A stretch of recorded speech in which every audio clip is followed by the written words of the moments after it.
Meu irmão, minha irmã, paz e bem.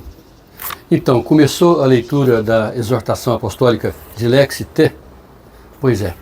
Na semana passada, nós tivemos um primeiro momento de exposição, de apresentação da exortação, falando que é um documento muito importante, como são normalmente os documentos pontifícios, eles trazem um peso, quer dizer, dá um valor importante, porque é uma exposição que a gente fala que é oficial do magistério. Quer dizer, é o ensino da igreja sobre determinados pontos. Bom, dizer então que um dos elementos importantes dessa exortação é que há uma linha de continuidade do pontificado do Papa Francisco. Então isso explicitamente, isso de uma maneira clara e declarada, o Papa Leão diz isso, que ele herdou essa proposta. O Papa Francisco tinha esse projeto, uma vez que escreveu Dilexit Nos, ele pensava também em escrever uma especificamente sobre o amor aos pobres, quer dizer, o amor do coração de Jesus, Dilexit Nos, e agora essa outra sobre o amor aos pobres. E interessante isso, quer dizer, o que eu gostaria de dizer agora, nessas palavras iniciais? Porque é importante que a gente entenda algumas ideias assim que para a gente são óculos, que não dá para tirar. Então, em primeiro lugar, essa questão da continuidade. A igreja, sobretudo na palavra oficial, no seu ensino oficial, na sua doutrina oficial, nos vários campos, também na doutrina social e tudo, há uma continuidade, não há rupturas. Há um toque, vamos dizer assim, às vezes um papa chama atenção mais para um aspecto, para outro, porque também os tempos são diferentes, então a linguagem é diferente, o enfoque é diferente, mas sempre o mesmo princípio. Dizer uma palavra que traduza o Evangelho, a proposta do Evangelho para os tempos atuais. Isso, no correr da história, sempre foi assim. Então não há propriamente mudança, há uma atualização. O Papa São João XXIII usava a palavra aggiornamento, quer dizer, atualização. Então o que eu estou querendo chamar a atenção? Que o Papa Leão, ele assume aquilo que era do ensino do Papa Francisco, vai dar continuidade e vai chamar a atenção para um aspecto ou outro que é da sua formação, da sua espiritualidade e que certamente vai ser adequado para os nossos tempos.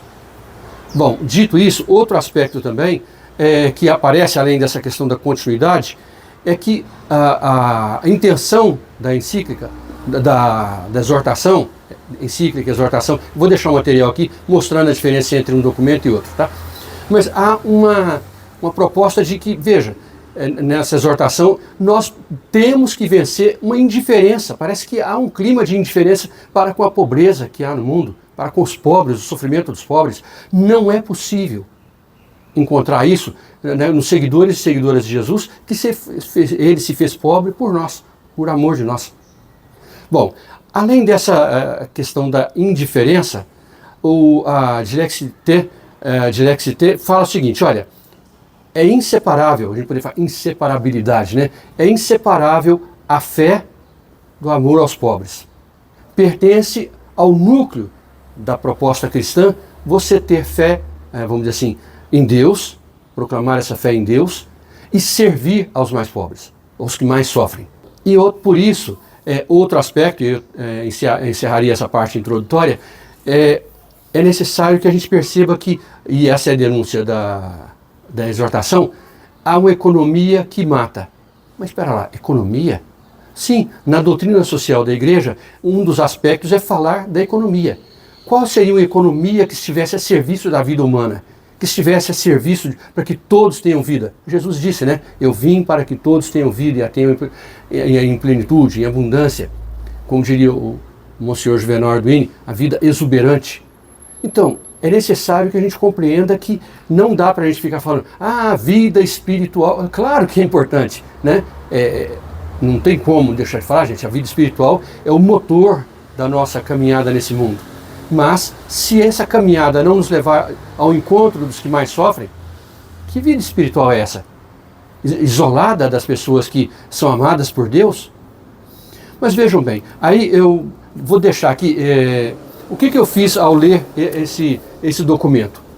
eu fiz um esquema da exortação pegando capítulo por capítulo. Não vou expor aqui, mas eu vou deixar disponível aqui para que você tenha, por exemplo, só para servir de exemplo mesmo, no capítulo 1, algumas palavras indispensáveis.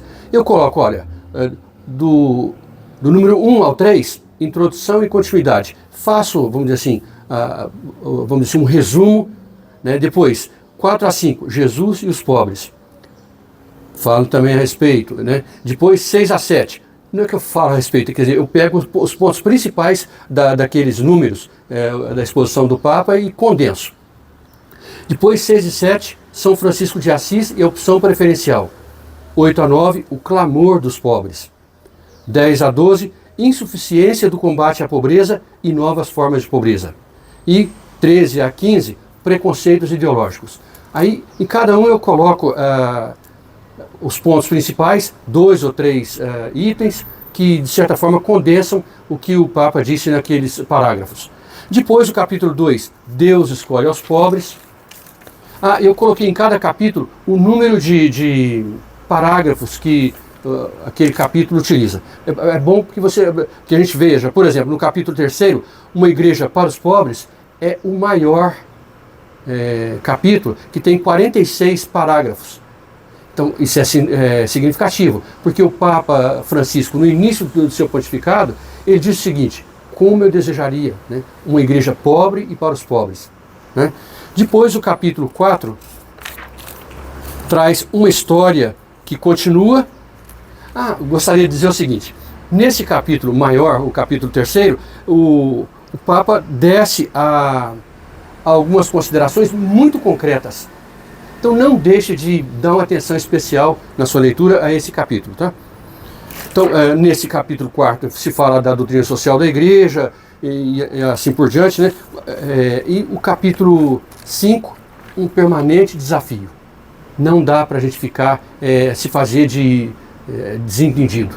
Está muito claro, a exposição então, bom, por que eu estou apresentando a exortação? Justamente porque hoje em dia se fala tanto de tendência A, tendência B, isso, aquilo, e de certa forma fala da influência das ideologias nas pessoas que têm fé, mas é necessário que o Evangelho, a Palavra de Deus e certamente a orientação da igreja, o magistério da igreja, seja o nosso ponto de união.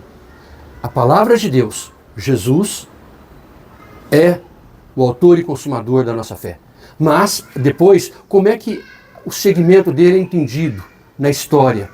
Aí sim, a gente dá atenção à pastoral, quer dizer, nós temos a Palavra de Deus, a Bíblia, a tradição, quer dizer, a vivência, como é que a gente vive a fé no dia a dia, e depois o ensino da igreja, o magistério da igreja, a doutrina da igreja, nos vários campos.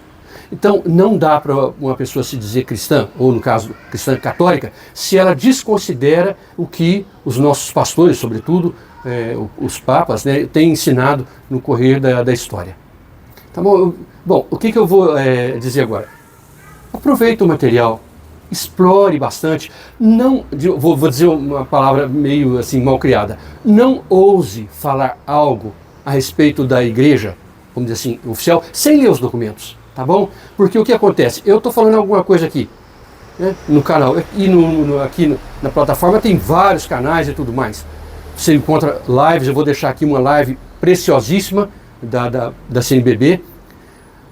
Depois, explore bastante, porque senão pode ser que você pegue a ideologia de um ou de outro, ou então do seu próprio, da própria tribo, né? E fique só pensando, o chamado viés de confirmação. Nunca pensa diferente. Agora, a maneira de pensar diferente, mas que leve à unidade, é a leitura, vamos dizer assim, desarmada dos textos. Deixe que o texto fale por si, em primeiro lugar, para depois começar a ver as aplicações. Tá bom? Bom, e gostaria de dizer o seguinte: o documento fala de algo muito importante, que e isso é marca do Papa, que ele é agostiniano. Ele fala sobre a contribuição de Santo Agostinho. Então eu vou deixar aqui algo também a respeito, mas na próxima semana eu vou fazer uma exposição sobre a espiritualidade agostiniana. Tá? E no outro, mais à frente, eu gostaria de falar sobre o pobre como lugar teológico. Bom, é o maior vídeo que eu estou tendo aqui no canal, mas justamente é o seguinte, então não deixe de acompanhar, né? Pergunte, sugira, participe aqui na área de comentários, porque isso ajuda muito, né? E claro, eu não tenho pedido, mas já que eu me estendi um pouco mais, se não é inscrito, se inscreva, compartilhe com pessoas, enfim. Esse canal, essa comunidade virtual é feita por nós, todos nós. Fraterno abraço, muito obrigado se você acompanhou até aqui, viu? Paz e bem.